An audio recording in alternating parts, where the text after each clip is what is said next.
Seja muito bem-vindo ao Encontro com a Palavra. É uma imensa alegria saber que você tem estado conosco. E se esta é a primeira vez que você ouve nosso programa, seja bem-vindo também.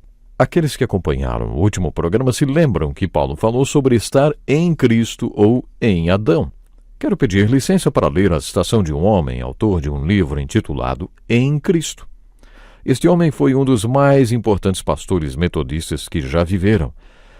Se chama Stanley Jones, missionário na Índia durante 40 ou 50 anos.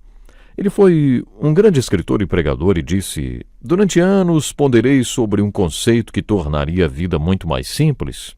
Se você tem, está dentro. Se não tem, está fora. E por estar dentro e fora, refiro-me a estar dentro e fora da vida. Se você está em Cristo, está na vida. Se você não está em Cristo, está fora da vida." Esta afirmação nos leva direto para a essência da verdade. Nem há atalhos, nem subterfúgios, apenas a essência pura desta verdade. Se você está em Cristo, você tem vida. E se você não está em Cristo, está fora da vida, aqui no presente e no futuro. O conceito em Cristo vai muito além de ser religioso ou não. Você pode ser uma pessoa religiosa e não estar em Cristo. Você pode ser ortodoxo e não estar em Cristo. Você pode estar no novo nascimento e não estar em Cristo, porque o novo nascimento pode estar no passado e pouco ativo agora.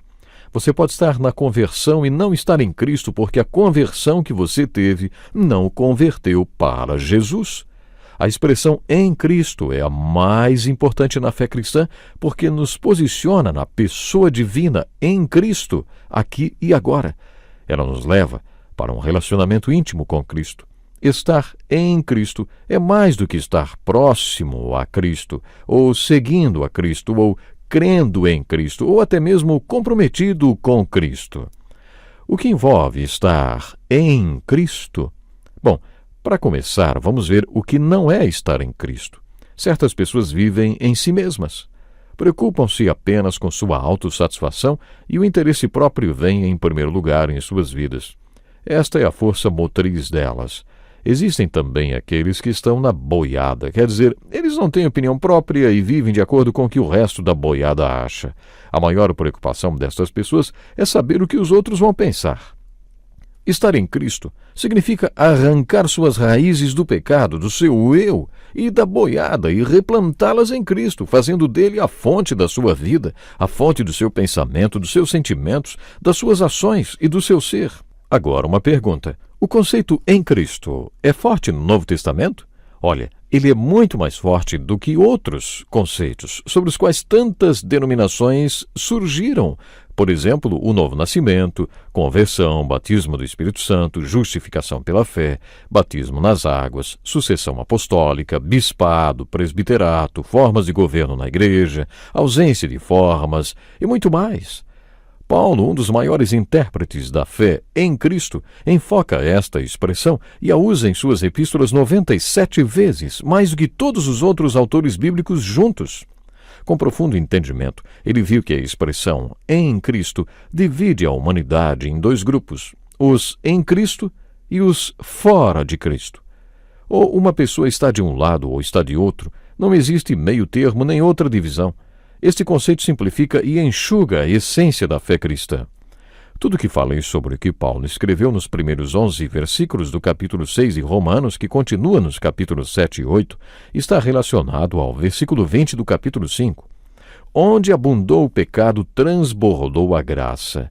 No capítulo 5 ele falou sobre os 4 reis. Você está lembrado?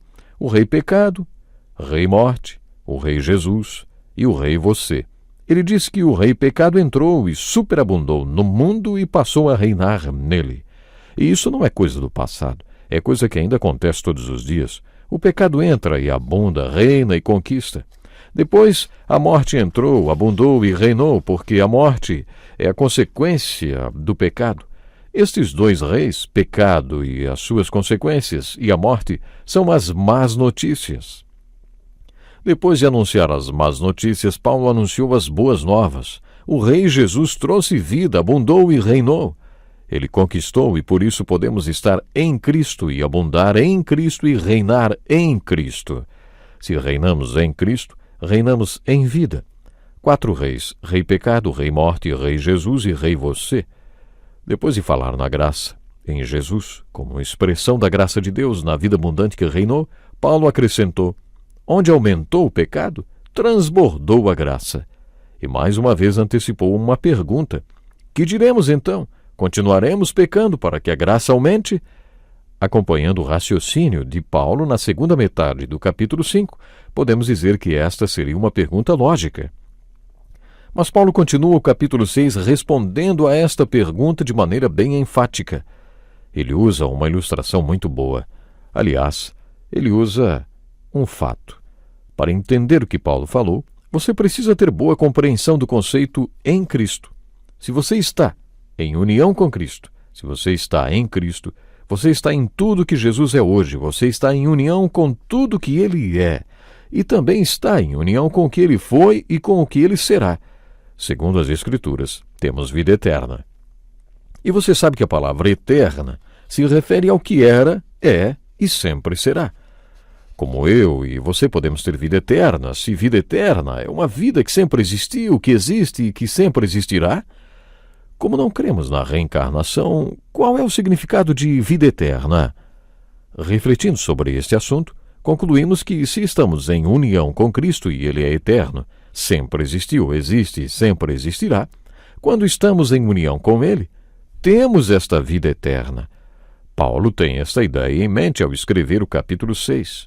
Ele afirma que, da mesma forma, quando você está em Cristo, você está em tudo que Ele sempre foi, e por isso, quando Ele morreu, você também morreu. Quando Ele se levantou da morte, você também se levantou. Quando Ele viveu nesta vida durante 33 anos, viveu no reino do pecado. Ele estava sob a lei e sob tudo aquilo que Paulo mencionou nos 4 primeiros capítulos desta carta. E Jesus o fez voluntariamente, mas não caiu em pecado, mesmo estando no reino do pecado. Depois de sua morte e ressurreição, Jesus nunca mais ficou no reino do pecado. Ele morreu para o pecado. Depois de sua morte, ele nunca mais ficou sob os poderes do pecado, nem deste mundo. Paulo está dizendo que você está em união com Jesus e por isso, quando ele morreu, você morreu. Alguns podem dizer que isto é muito difícil de entender. Certo teólogo chamado J.B. Phillips me ajudou a compreender este conceito quando há uns 30 anos eu estava estudando este capítulo. No versículo 19, Paulo diz: falo isso em termos humanos, por causa das suas limitações humanas. Mas Phillips traduziu este versículo assim: estou usando uma ilustração do dia a dia com vocês porque é assim que as pessoas aprendem. Essa tradução me ajudou muito porque eu estava achando que nós, literalmente, morremos para o pecado. Mas só que o pecado não estava morto em mim. Na verdade, estava bem vivo e eu entendia que deveria estar morto. Eu não conseguia entender. Mas, independentemente de ser uma ilustração ou fato para qualquer um que está em união com Cristo, esta é a resposta para a pergunta: continuaremos pecando para que a graça aumente? A resposta é: claro que não. E no original grego a resposta é ainda mais enfática. Isto é inimaginável. Você não entende que o seu nome era Jesus porque salvaria o seu povo dos seus pecados? E você experimenta esta salvação quando se coloca pela fé sob o sangue. O propósito da salvação não é apenas remover a culpa, o julgamento e a condenação, mas também o pecado e suas consequências. Você é salvo dos seus pecados, e se você está em união com Cristo, que morreu para o pecado, você também morreu para o pecado. E se você não consegue lidar com isto, pode pelo menos usar esta passagem como ilustração. No que se refere ao pecado, considere-se morto.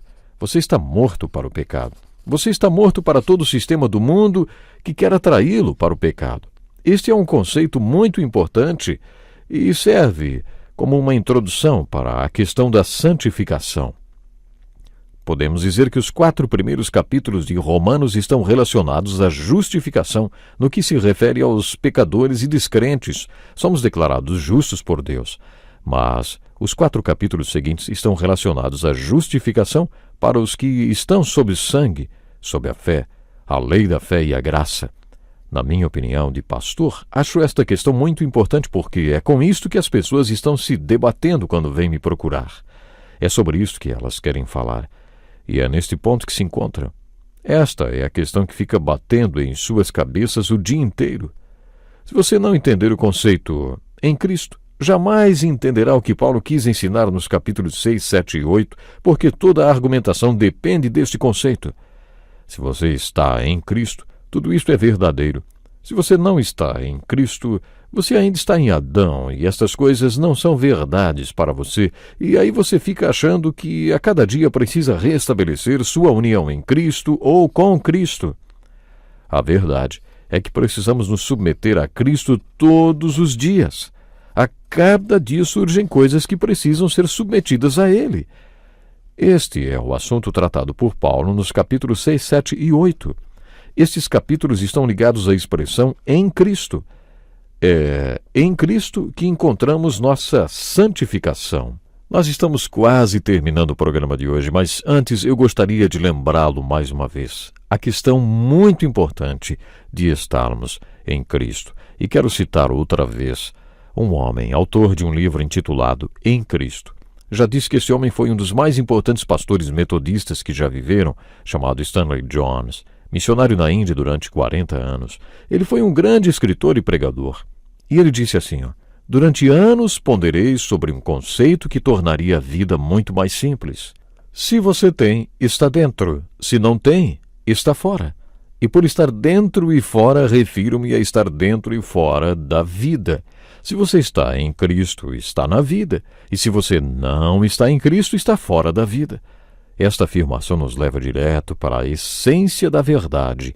Nem há atalhos, nem subterfúgios, apenas a essência pura desta verdade. Se você está em Cristo, você tem vida. E se você não está em Cristo, está fora da vida.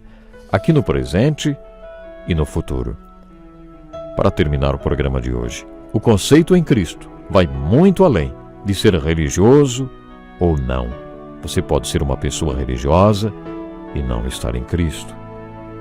Pense um pouco. Vale a pena você estar em Cristo. Reflita sobre isso. Estando em Cristo, você estará vivendo uma vida de constante vitória, de vitórias absolutas. Deus lhe abençoe. Até o próximo programa. Que lição importantíssima!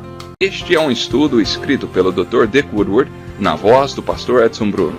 Até o nosso próximo encontro com a palavra.